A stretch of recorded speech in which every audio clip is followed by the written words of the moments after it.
Salut à tous, bienvenue dans cette vidéo traders, investisseurs et tous les autres, tout le monde. Dans cette vidéo, on va parler de la psychologie en trading. Reste bien jusqu'à la fin de la vidéo parce qu'à la fin de la vidéo, on va poser une question qui nous permettra de nous améliorer, de faire progresser encore son trading. Alors la psychologie en trading, à quoi ça correspond?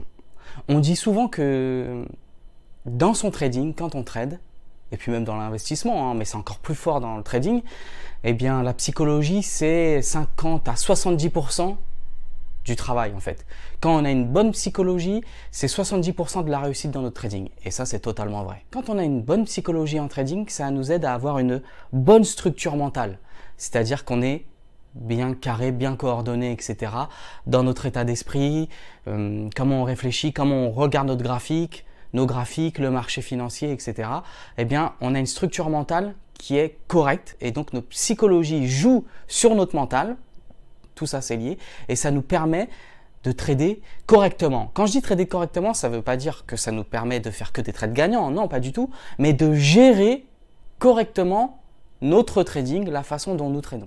Une bonne psychologie, ça nous permet d'accepter d'avoir tort.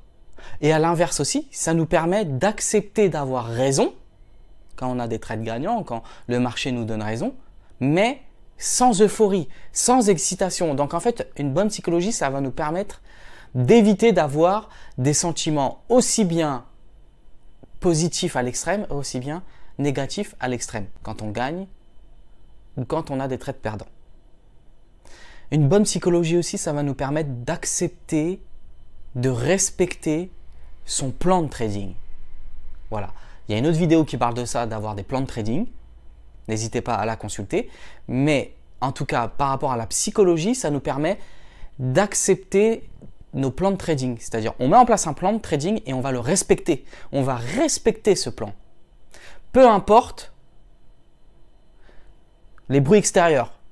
Qu'un tel, qu'une telle, que tel influenceur sur tel réseau social ou autre nous disent le contraire. En fait, on aura notre plan de trading, on aura notre vision. Par exemple, je suis plutôt acheteur, je suis plutôt vendeur ou d'autres choses. Voilà, je compte vendre quand le Bitcoin sera à tel prix, je compte acheter quand l'Ethereum sera à tel prix. Voilà, on a un plan de trading, on a une vision et notre psychologie, quand elle est bonne, eh bien, on respectera notre plan de trading et ça, qu'importe ce qui se passe autour de nous. Qu'importe. Donc en fait, une bonne psychologie, ça nous empêchera de nous laisser influencer par le bruit extérieur, par tout ce qui nous entoure, qui peuvent être contradictoires à nos avis dans notre plan de trading, etc.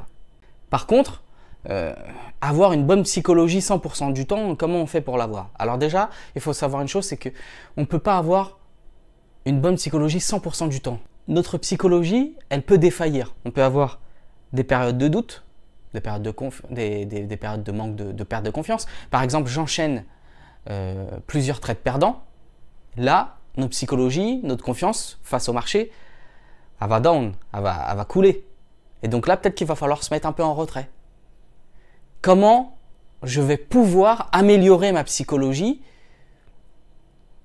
la construire ou la reconstruire en fonction de la situation? Peut-être se mettre un peu en retrait des marchés pendant un certain temps, comme je l'ai dit tout à l'heure.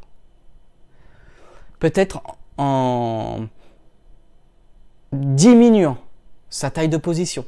Par exemple, je tradais à 1 euro le point, c'est un exemple. Bah maintenant, je vais diviser par 2. Peut-être à 50 centimes du point, voire peut-être à 20 ou 30 centimes du point. Je vais réduire ma taille de position. Ainsi, psychologiquement, je serai beaucoup moins impacté. J'aurai moins de crainte à cliquer, à ouvrir un trade, à suivre mon plan de trading. Pour construire ou reconstruire sa psychologie, il faut s'efforcer de suivre une seule méthode, voire 2 maximum, je dirais. Mais dans tous les cas, en premier lieu, d'avoir une méthode qu'on s'approprie et de la suivre et de ne suivre que celle-ci. C'est-à-dire quand je parle de méthode de trading, c'est par exemple ma façon d'entrer en position, où est-ce que je vais rentrer en position, où est-ce que je vais sortir de position, en gain comme en perte. De suivre uniquement une seule méthode. J'ai la mienne, chacun a la sienne. Et ça, c'est à chacun d'en déterminer une, de se l'approprier en fonction de son type de trading, de quel type de trader il est, et en fonction de ce qui lui va le mieux. C'est ça le plus important, car chaque personne est différente, je le répète souvent. Réduire sa taille de position, on l'a déjà dit, Et aussi pour travailler sur sa psychologie à un moment donné, si on a eu besoin de prendre du retrait, un peu de retrait, etc., eh bien c'est de trader. Trader, trader, trader. Quand je dis trader, trader, trader, ça ne veut pas dire cliquer, cliquer, ouvrir 10 trades par jour. Non, c'est pas ça. Mais c'est de s'entraîner, entre guillemets, de trader. Même si c'est aller à 10 ou 30 centimes du point, même si c'est des petites positions. C'est-à-dire de s'habituer au marché. Et ainsi, que cela devienne pour nous comme des automatismes. On parle souvent des logiciels, des robots de trading, etc. D'agir comme un robot, même si à 100% on ne peut pas puisqu'on est des êtres humains, c'est sûr.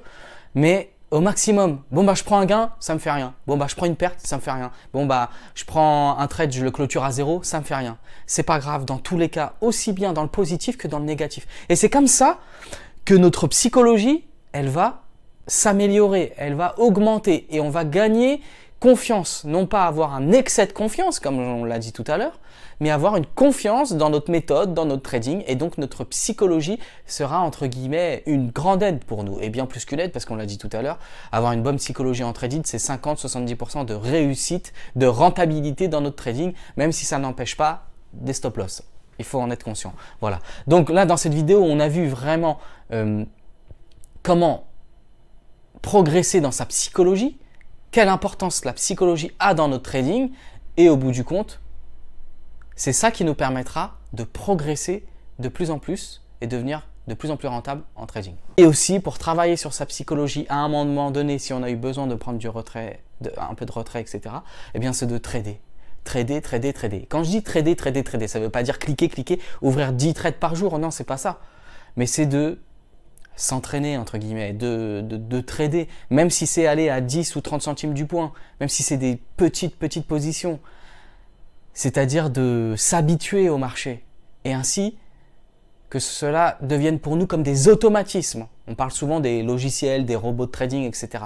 D'agir comme un robot, même si à 100% on ne peut pas puisqu'on est des êtres humains, c'est sûr, mais au maximum, bon bah je prends un gain, ça me fait rien. Bon bah je prends une perte, ça me fait rien. Bon bah je prends un trade, je le clôture à 0, ça me fait rien. C'est pas grave dans tous les cas, aussi bien dans le positif que dans le négatif. Et c'est comme ça que notre psychologie, elle va s'améliorer, elle va augmenter et on va gagner confiance. Non pas avoir un excès de confiance, comme on l'a dit tout à l'heure, mais avoir une confiance dans notre méthode, dans notre trading et donc notre psychologie sera, entre guillemets, une grande aide pour nous. La petite question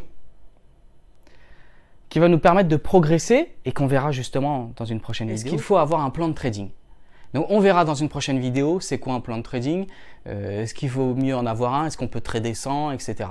Merci à tous d'avoir regardé la vidéo, jetez un coup d'œil à la description et puis je vous dis à la prochaine, ciao, bye bye.